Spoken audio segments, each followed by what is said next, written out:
Cipher case में मुल्जिमान पर जुर्म साबित, बानी पीटीआई और शाह महमूद कुरैशी को 10 साल कैद की सजा। अडियाला जेल में खुसूसी अदालत के जज अबुल हसनान जुल्करनैन ने फैसला सुना दिया। समाअत के आगाज पर मुल्जिमान को दफा 342 का सवालनामा दिया गया। अदालत ने इस्तफसार किया, आपसे आसान सा सवाल है, साइफर कहाँ है? बानी पीटीआई ने जवाब दिया, मुझे नहीं मालूम, साइफर मेरे दफ्तर में था। जज ने बानी पीटीआई और शाह महमूद कुरैशी को मुखातिब किया, कहा, मेरी तरफ देखें, आप दोनों को 10-10 साल कैद की सजा सुनाता हूँ। शाह महमूद कुरैशी ने कहा, मेरा तो बयान ही रिकॉर्ड नहीं हुआ। आप तहम्मुल करें ताकि इनकी तवज्जो हम इलेक्शन से ना हटवा सके। ये हटाने की कोशिश कर रहे हैं, इलेक्शन पे फोकस करो। इंशाअल्लाह ताला 8 तारीख को सबका मुहासबा करेंगे। 8 फरवरी को 100% लोग अपना वोट जाके डालें, बस, और कुछ भी ना करें, सिर्फ वोट डालें।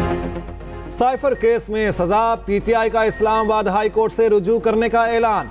रहनुमा तहरीक इंसाफ बैरिस्टर गौहर ने एक्सप्रेस न्यूज से गुफ्तगू में कहा, सजा के खिलाफ इस्लामाबाद हाई कोर्ट में अपील दायर करेंगे। हमारी तवज्जो इलेक्शन से हटाने की कोशिशें की जा रही हैं, हमें सुप्रीम कोर्ट और हाई कोर्ट पर एतमाद है। 8 फरवरी को सबका मुहासबा होगा। बैरिस्टर अली जफर कहते हैं, इंसाफ के तकाजे पूरे नहीं किए गए बल्कि धज्जियां उड़ाई गईं। ये मिस ट्रायल और आर्टिकल 10A की खिलाफ वर्जी है। अदालती ऑर्डर मिलने के बाद कल अपील फाइल हो जाएगी। अलीमा खान बोली, 8 फरवरी को लोग बानी पीटीआई को वोट दें और कुछ ना करें।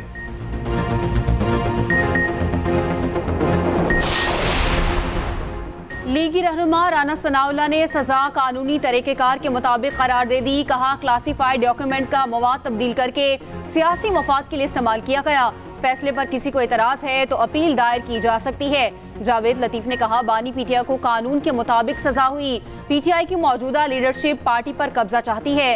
रहनुमा नून लीग अता तारड़ ने रद्द अमल दिया। बानी पीटीआई ने लोगों को गुमराह करने के लिए कौमी सलामती को दाव पर लगाया। सियासत चमकाने के लिए रियासत को दाव पर लगाया गया। मुस्तफा कमाल ने कहा, फैसला आईनी और कानूनी है, जाती फायदे के लिए सीक्रेट डॉक्यूमेंट इस्तेमाल किया गया। साइफर केस में सजा के बाद जेल मैनुअल पर अमल दरामद। सजा पाने वाले दोनों सियासी रहनुमाओं को कैदियों वाला लिबास अलॉट। बानी पीटीआई और शाह महमूद कुरैशी को 2-2 लिबास फराहम किए जाएंगे। एक लिबास मैला होने की सूरत में दूसरा इस्तेमाल कर सकेंगे। धुलाई के बाद लिबास दोबारा फराहम किया जाएगा।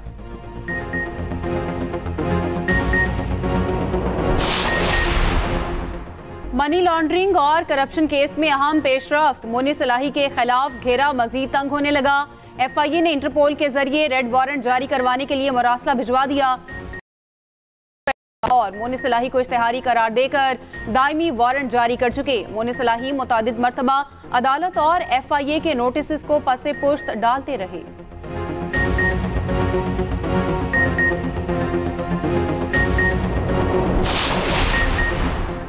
बानी पीटीआई का दौर ज्यादा करप्ट था। शहबाज शरीफ की ज़ेर क़यादत PDM हुकूमत में करप्शन में वाज़ेह कमी हुई। ट्रांसपेरेंसी इंटरनेशनल की PDM दौर में करप्शन में कमी के लिए पाकिस्तान की कोशिशों की तारीफ। रिपोर्ट के मुताबिक पाकिस्तान में करप्शन 7 दर्जे कम हुई। ट्रांसपेरेंसी इंटरनेशनल ने करप्शन परसेप्शन इंडेक्स 2023 की रिपोर्ट जारी कर दी। इंडेक्स 140 से 133 पॉइंट्स पर आ गया। करप्शन में कमी का स्कोर 2 पॉइंट बढ़कर 27 से 29 हो गया।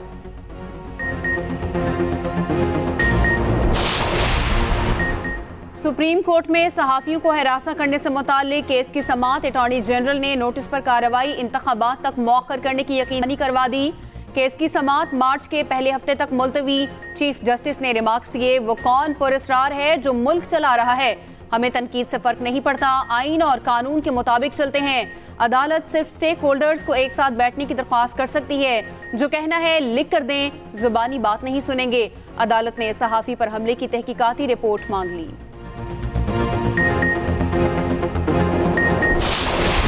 आम इंतखाबात सिर्फ 1 हफ्ते की दूरी पर, सियासी पारा हाई हो गया। नॉन स्टॉप इंतखाबी मुहिम जारी। जाले, मतवाले और खिलाड़ी मैदान में आ गए। मुस्लिम लीग नून ने हारूनाबाद में पिंडाल सजा लिया। क्रिकेट स्टेडियम में जलसे की तैयारियां मुकम्मल। नवाज शरीफ और मरियम नवाज जलसे से खिताब करेंगे। मरियम औरंगजेब के मुताबिक नवाज शरीफ अवाम को मंशूर से आगाह करेंगे।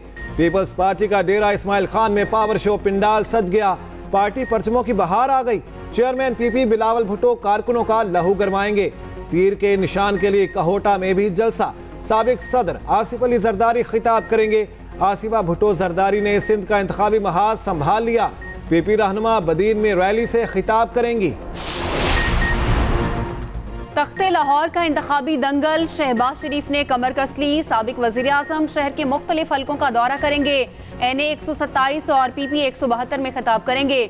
शाम को टाउनशिप में कारकुनों का लहू गरमाएंगी।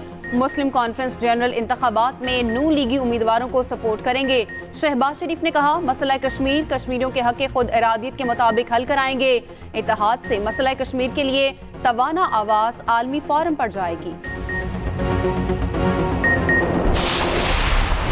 मुझसे मुतालिक मेरी माँ के मेयारात बहुत बुलंद थे, बदकिस्मती से मैं वो नहीं कर सका। बिलावल भुट्टो जरदारी का सोशल मीडिया पर पहला पॉडकास्ट। कहते हैं, पीपल्स पार्टी जिन हालात से गुजरी, तहरीक इंसाफ ने अभी कुछ नहीं देखा।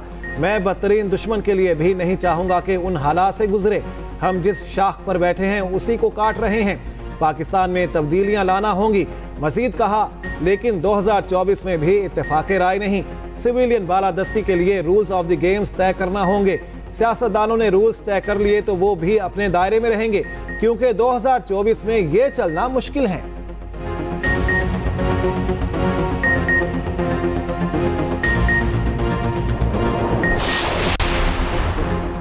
NA 99 के उम्मीदवार मलिक उमर फारूक को सुप्रीम कोर्ट से रिलीफ मिल गया। PTI रहनुमा मलिक उमर फारूक को इंतखाबात में हिस्सा लेने की इजाजत मिल गई।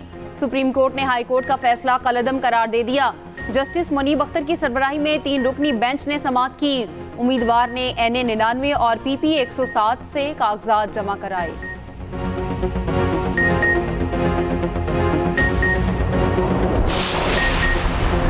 तमाम तरक्याती मंसूबों को बरवक्त मुकम्मल किया जाएगा। डेरा गाजी खान में ट्रैफिक की बेहतर रवानी के लिए इकदाम किए गए। निगरान वज़ीर आला पंजाब मोहसिन नकवी की मीडिया से गुफ्तगू। कहा, खस्ता हाल सड़कों की मुरम्मत की। DG खान के दौरे के दौरान मुख्तलिफ मंसूबों का मुआयना किया। 3 बड़ी सड़कों का इफ्तिताह किया।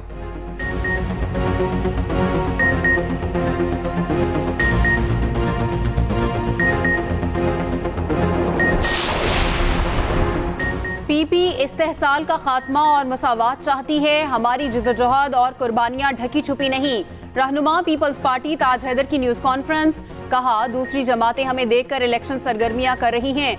18वीं तरमीम के बाद मुतवाज़ी वजारतें बनाई गई, इन्हें खत्म करेंगे। गुड गवर्नेंस ये है, बेरोजगारी, महंगाई, जहालत का खात्मा किया जाए।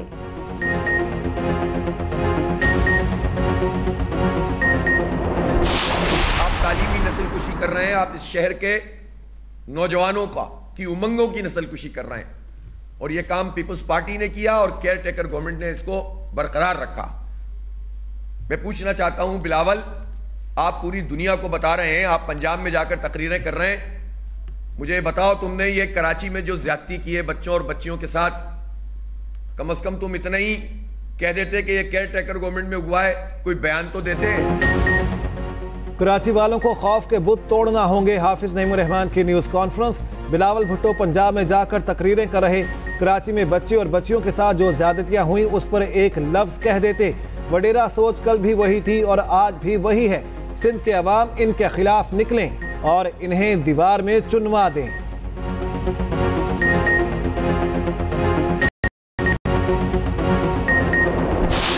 और गजा में इस्राएली फौज के वहशियाना हमले जारी। एक रोज में 215 फलस्तीनी शहीद हो गए। अक़वाम मुत्तहिदा अमदादी एजेंसी के पनाह गजीन स्कूल का मुहासरा कर लिया गया।